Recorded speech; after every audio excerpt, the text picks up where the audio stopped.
Bharat civil सेवा यानी कि भारत के समाज की सेवा। तो भारत के पहले सिविल सेवक गुरुदेव रविन्द्रनाथ टैगोर जी के बड़े भाई सत्येंद्र नाथ टैगोर थे।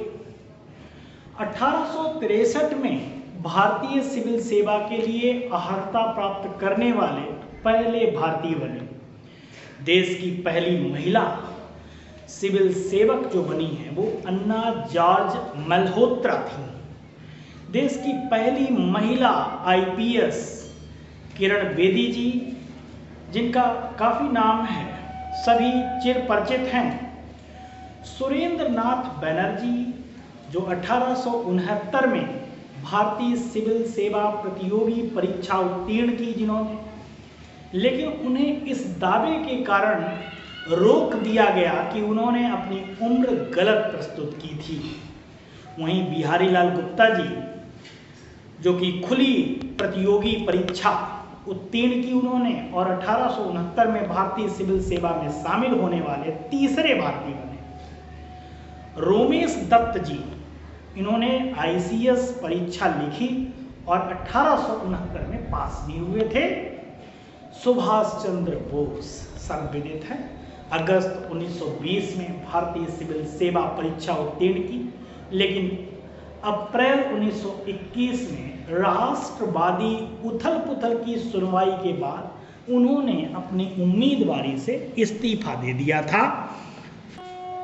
देश के प्रशासन की रीढ़ सार्वजनिक सेवा में लगी सिविल सेवकों को सम्मान देने के लिए भारत सरकार हर साल 21 अप्रैल को राष्ट्रीय सिविल सेवा दिवस मनाती है।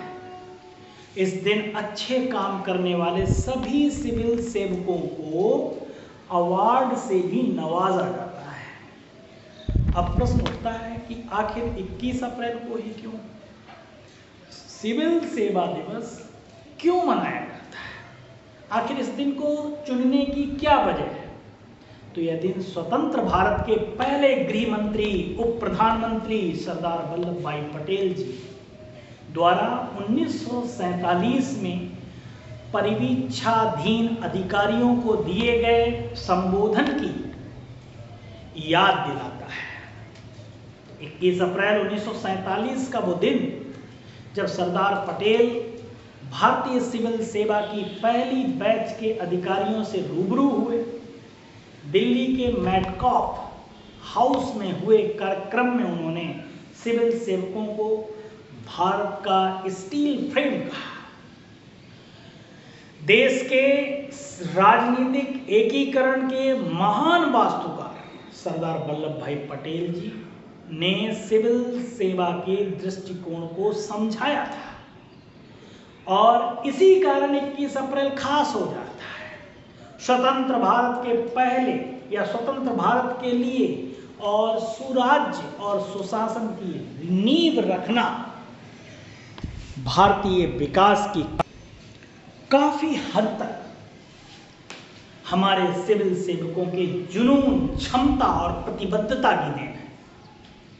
मेरे विचार में कुछ मार्गदर्शक सिद्धांत हैं जो देश में उच्च नागरिक सेवाओं का आधार बनते हैं और यह सुनिश्चित करना महत्वपूर्ण है कि इन आवश्यक स्रोतों को सूखने न दिया जाए।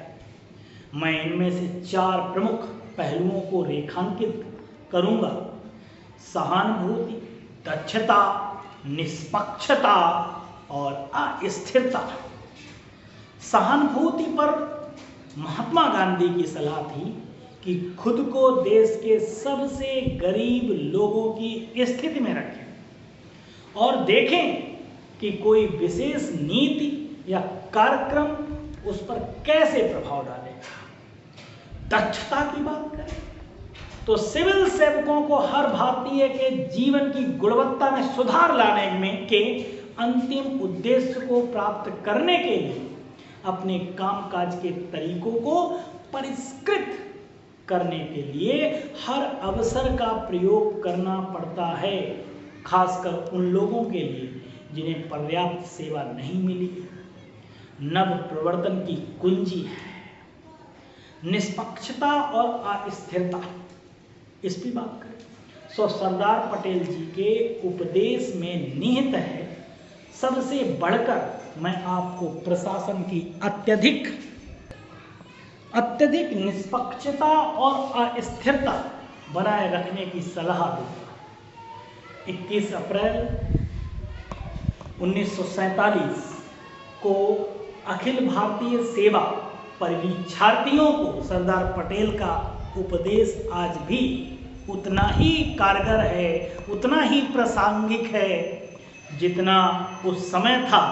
उन्होंने आगाह किया था, एक सिविल सेवक राजनीति में भाग नहीं ले सकता और उसे ऐसा नहीं करना चाहिए, ना ही उसे खुद को सांप्रदायिक झगड़ों में शामिल करना चाहिए। इसमें से किसी भी मामले में सत्यता के मार्ग से हटना, सार्वजनिक सेवा को अपमानित करना और उसकी गरिमा को कम करना है। इस तरीके से सरदार पटेल जी ने सिविल सेवकों के जो कर्तव्य हैं, जो उनके अधिकार हैं, उनका विश्लेषण किया। सही मायने में सिविल सेवकों को ये सिखाया कि किस तरीके से आपको अस्थिर रहना है, किस तरीके से आपको निष्पक्षता दिखानी है, किस तरीके से आपको निष्पक्ष रहना है। ये सभी कुछ सरदार पटेल जी ने ही बताया है और इसीलिए 21 अप्रैल आप सिविल सेवा दिवस मनाया जाता है। Thanks for watching.